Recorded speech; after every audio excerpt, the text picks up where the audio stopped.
يا شباب، اليوم بنشرح لكم كيف تقطيع الأناناس وتقشيره وقطعه بشكل دوائر وفي فتحة من داخل بطريقة صحيحة ومثالية. فحتى ما أطول عليكم في الفيديو، هذا الطريقة الصحيحة لتقطيع الأناناس بالطريقة الصحيحة ومضمون 100% بدون أخطاء.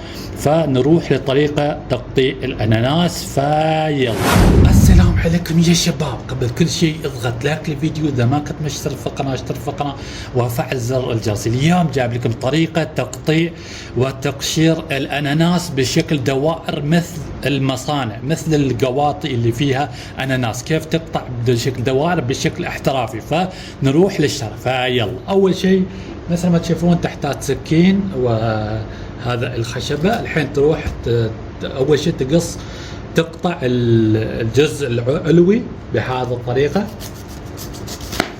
اوكي، بعد ما تقطع الجزء العلوي الحين تروح للجزء السفلي بنفس الطريقة.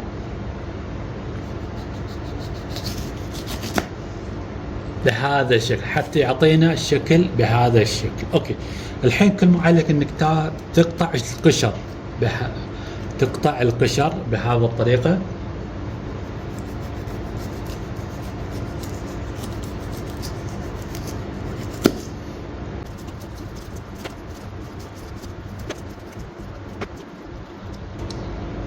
اوكي، بعد ما قطعنا بهذا الشكل شوفوا. اوكي، الحين كل ما عليك انك تروح تقطع بهذا الشكل الى اقسام على شكل دوائر. اوكي، لاحظوا اقسام دوائر بهذا الشكل.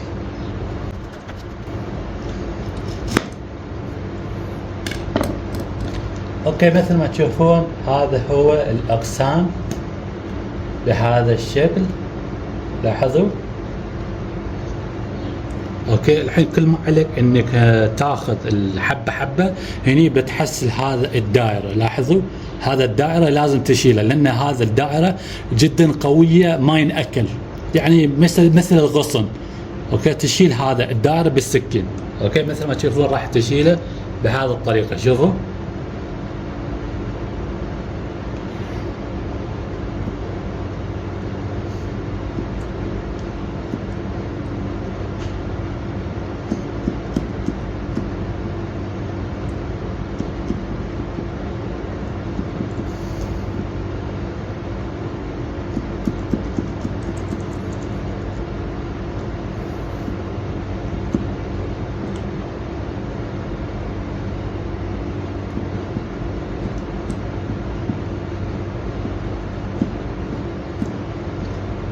اوكي مثل ما تشوفون شلينا الدائره. الحين نفس ما تشوفون هذا هو الغصن القوي او الشيء ما ينأكل. اوكي، راح تخلي على الطرف. نفس ما تشوفون هذا هو الشكل الدائره الاحترافي اللي في المصانع. اوكي، راح تخليها في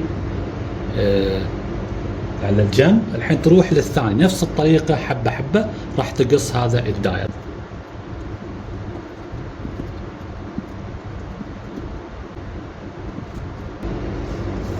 وخلاص انتهينا من تقطيع الأناناس بشكل دوائر وباحترافية. وهذا هو الطريقة المثالية والطريقة الصحيحة لتقطيع الأناناس. إذا عجبك المقطع اضغط لايك للفيديو، إذا ما كنت مشترك في القناة اشترك في القناة وفعل زر الجرس. بس مع السلامة.